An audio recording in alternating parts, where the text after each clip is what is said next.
I'll be speaking to Sahar Vardi at the Tree of Life Conference in Cape Cod.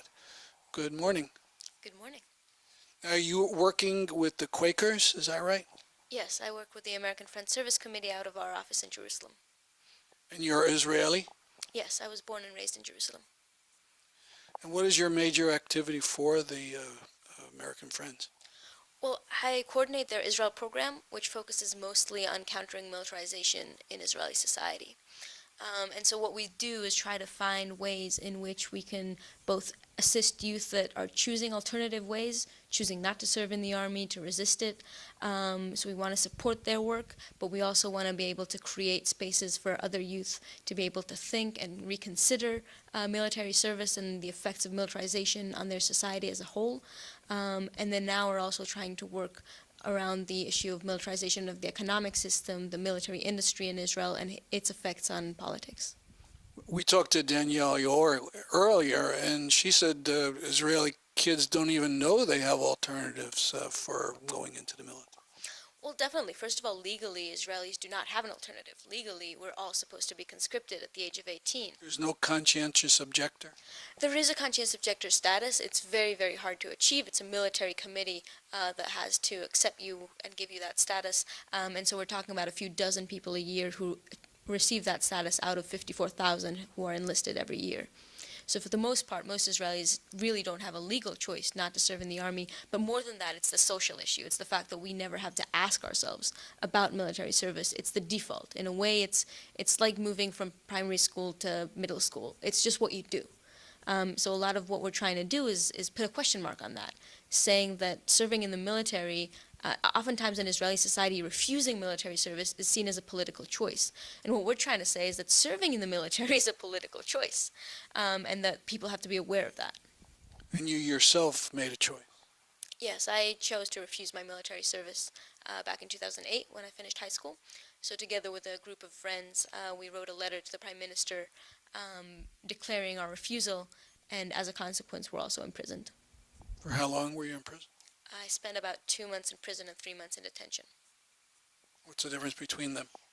Honestly, they didn't have room in the military prison, so they would put us in a military base under similar conditions, but it's nicer than prison. But I'm sure it wasn't pleasant.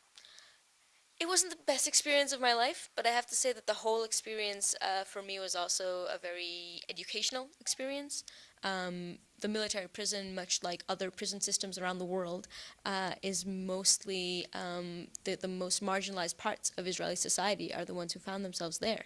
And so for me, it was also a chance to see how the education system, theoretically the same one I went to, how it completely fails other parts of Israeli society according to their economic status. So this was for me, a very educational experience of understanding the gaps within my own society as well. Now, I understand, well, I heard you speak in New Haven at Yale, and it was very interesting. You were talking about the ties between Israel and the U.S. I mean, we kind of think it's one way, that we give all this money to Israel and Israel buys weapons or does whatever it wants with it, but there's a lot more to it. Could you talk about that?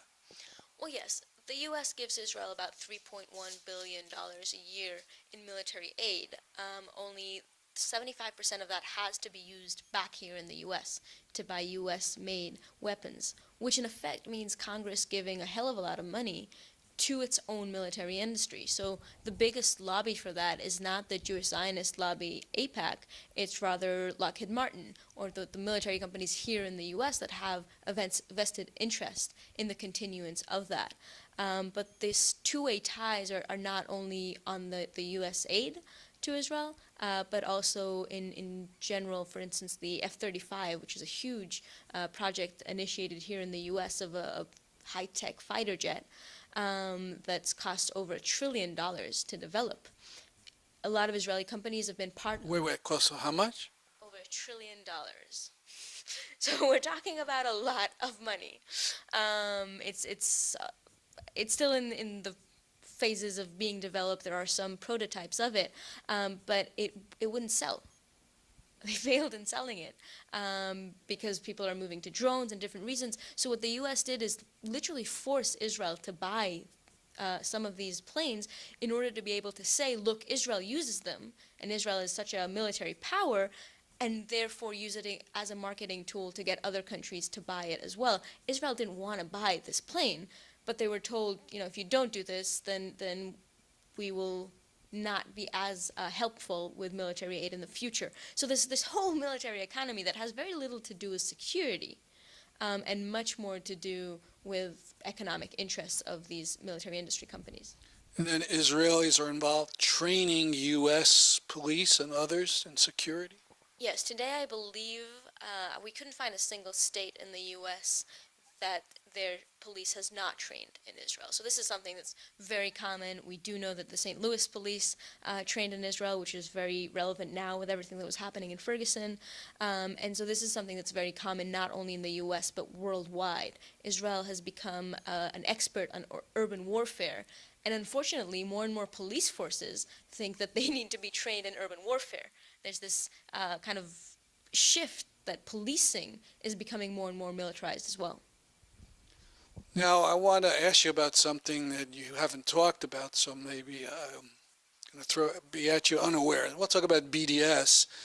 Not exactly your opinion of it, but the effect that it has. Sometimes we read in the Israeli press, we don't care about it, it's so minor, we keep selling our weapons and, they can make a big fuss about BDS, but it doesn't affect us. What is your perception about the effect on the government or about effect on Israeli morale and so on? Well, I think there are a few different effects of the BDS movement. The first one is the economic effect. And today we can say that it is a rather marginal effect. We do know that it has an effect. Our Minister of Finance was speaking about this about 6 months ago, that it did hurt the agricultural industry specifically. The fact that the export to Europe mostly is limited now because of the boycott of settlement products. So it does have an economic effect, but it's still not very dominant. That said, there's a very strong effect on a kind of public awareness level. This has been a very good tool to bring to Europe, to the U.S., internationally, the question of international money put into the occupation. And this has been very successful. And I think that a lot of the shifts that we can see in international politics, including Britain now voting to recognize Palestine as a state, which was a very important vote, and more countries doing that, I think that can be attributed to the change in discourse that much of it is based on BDS campaigns, on boycott divestment campaigns. As far as the effect on Israeli society, I think it's very hard to measure. It's shifted quite a lot in the last few years.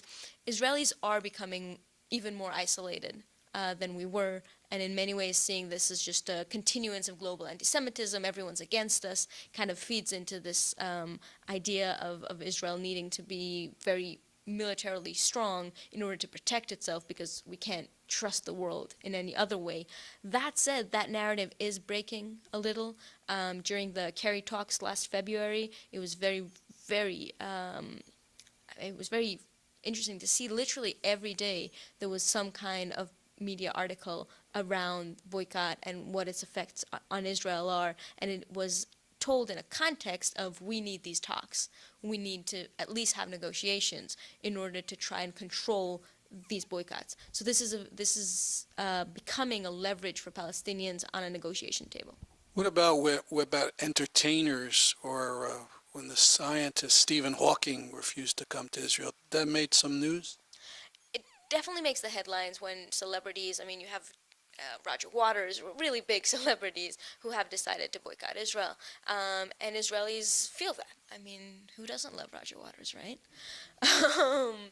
And so that is starting to have an effect, especially when the more famous ones do it. It's interesting to see how much celebrities are now affected by this. Madonna, that did perform in Israel, gave out free tickets to a lot of peace organizations to try and counter the fact that she was performing. The fact that people understand that this has to be a part of the discussion. You cannot come and perform in Israel without talking about the occupation. And for Israelis, that means that they have to start feeling the price of occupation. Thank you very much. Pleasure.